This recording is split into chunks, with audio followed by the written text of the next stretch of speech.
तो मेरे दोस्तों आज बात करेंगे पाकिस्तान के बुरे हालातों पर which is Pakistan economic crisis. तो पाकिस्तान क्राइसिस के कारण सीवियर इकोनॉमिक चैलेंजेस काफ़ी महीनों से पाकिस्तान को झेलना पड़ रहा है। इसमें फूड, गैस एंड ऑयल ये सब शामिल है। 18 फरवरी 2023 को defence minister of Pakistan Khwaja Mohammad Asif ने कहा था कि पाकिस्तान हैज़ ऑलरेडी डिफॉल्टेड, मतलब कि पाकिस्तान अब अपने लोन्स क्लियर नहीं कर सकता। आइए बताते हैं कैसे। According to Indian strategic affair specialist Sushant Sareen ने कहा, पाकिस्तान हर 5 सालों में अपने डेब्ट्स मतलब लोन डबल कर लेता है और पिछले 25 सालों से करता आ रहा है। बताओ इतना अच्छा खूबी किसी और देश में होगा क्या?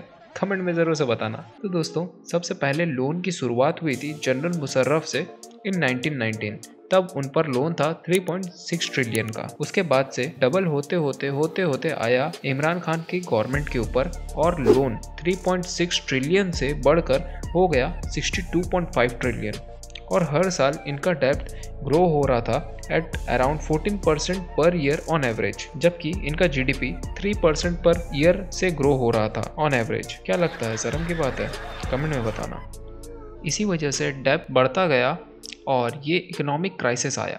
और पता है 2023 का जो पाकिस्तान गवर्नमेंट का टोटल रेवेन्यू है वो एस्टिमेटेड है 5.2 ट्रिलियंस का, जो पूरा का पूरा लोन भरने में ही जाएगा, जो कि इनके लोन का आधा का भी आधा नहीं है। पाकिस्तान इकोनॉमिक क्राइसिस में 2 लोगों का सबसे बड़ा योगदान रहा है, एक तो शहबाज शरीफ, दूसरा इमरान खान। और इसी कारण से इमरान खान को अप्रैल 2022 में नो कॉन्फिडेंस मोशन के तहत निकाला गया था। बहुत बढ़िया टॉपिक है, कमेंट में बताना जानना हो तो। हाँ, तो बैक टू द पॉइंट। तो शरीफ ने इमरान खान के ऊपर आरोप लगाया economic mismanagement and mishandling of countries foreign policy का। इसी वजह से इमरान खान को फोर्सली अपनी कुर्सी छोड़नी पड़ी with no confidence vote. Government says 19 मई 2022 को इंफॉर्मेशन मिनिस्टर मरियम औरंगजेब ने न्यूज़ कॉन्फ्रेंस में कहा कि लास्ट मंथ से पाकिस्तान में बहुत सारे चीज़ों में कंट्रोल किया जाएगा, जैसे controlling rising inflation, stabilising foreign exchange reserves, strengthening the economy and reducing the country's dependencies on imports. Unnecessary and luxury item के इम्पोर्ट को बैन कर दिया जाएगा। इसके बाद मई 2022 में गवर्नमेंट अचानक से फ्यूल प्राइस को बहुत ज़्यादा बढ़ा दी। ऐसा क्यों हुआ पता है? क्योंकि इन लोगों का बेल आउट डील था IMF के साथ, जो इनको क्लियर करना था, मतलब पास करवाना था। डाउट आया होगा कि IMF क्या है, राइट? बताते हैं। IMF का मतलब इंटरनेशनल मॉनेटरी फंड, एक फाइनेंशियल एजेंसी है UN का और इंटरनेशनल फाइनेंशियल इंस्टीट्यूशन का भी, जिसका हेडक्वार्टर वॉशिंगटन DC में है, जिसमें 190 कंट्रीज जुड़ी हुई हैं और इनके बहुत सारे कामों में से एक काम है गरीब देशों को पैसे देना एज अ लोन। ये टॉपिक भी जानने लायक है, तो कमेंट में बताना इंटरेस्ट हो तो। हाँ, तो बैक टू द पॉइंट। तो IMF ने कुछ शर्त रखा इस्लामाबाद पर कि इलेक्ट्रिसिटी का भाव बढ़ाओ और टैक्स कलेक्शन भी बहुत ज़्यादा बढ़ाओ। Federal minister for planning and development एहसान इकबाल ने रिपोर्टर से कहा कि पाकिस्तानियों को टी यानी कि चाय पीना कम कर देना चाहिए, बस 1 से 2 कप दिन का, क्योंकि चाय तो हमारे यहाँ उगता नहीं है। जाहिर सी बात है, इंपोर्ट करवाते हैं और इंपोर्ट करने के लिए पैसा नहीं है गवर्नमेंट के पास। और ये भी कहा कि बहुत सारे बिजनेसेस को बंद कर दिया जाएगा क्योंकि हमें इलेक्ट्रिसिटी बचाना है। तो ये बात थी मई 2022 की। अब जून में महंगाई पाकिस्तान में 21.3% बढ़ गई,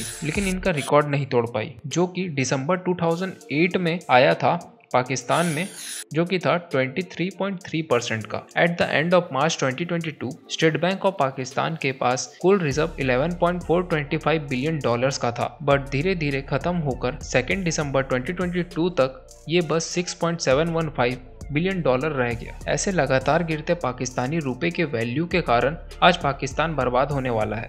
at the end of March PKR यानी कि पाकिस्तानी रुपी 183.48 था $1 के सामने और 9 दिसंबर 2022 तक 224.40 तक चला गया। इन जनवरी 2023 PKR के गिरते वैल्यूज के कारण $20% और लिफ्ट हो गया कुछ दिनों में।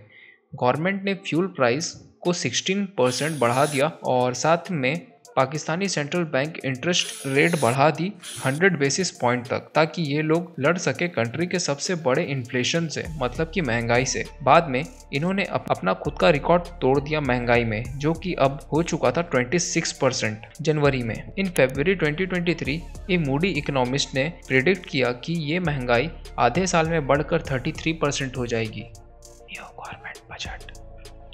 ऑन जून 2022 पाकिस्तान गवर्नमेंट ने न्यू बजट पेश किया 2022 से लेकर 2023 का, विच इज़ 47 बिलियन PKR। ये सोचकर कि IMF ने जो पैसे रोक रखे हैं 6 बिलियन बेल आउट डील का, वो कंटिन्यू हो जाए, जिसका डील 2019 में हुआ था। तुम्हें क्या लगता है, हुआ होगा? पाकिस्तान के ऊपर करंट डेब्ट है $247 बिलियन का। अब इसके नंबर वेरी हो सकते हैं, तो कमेंट में ये मत लिखना कि पहले पढ़ कर आओ, ठीक है ना। Economic crisis impact on industry.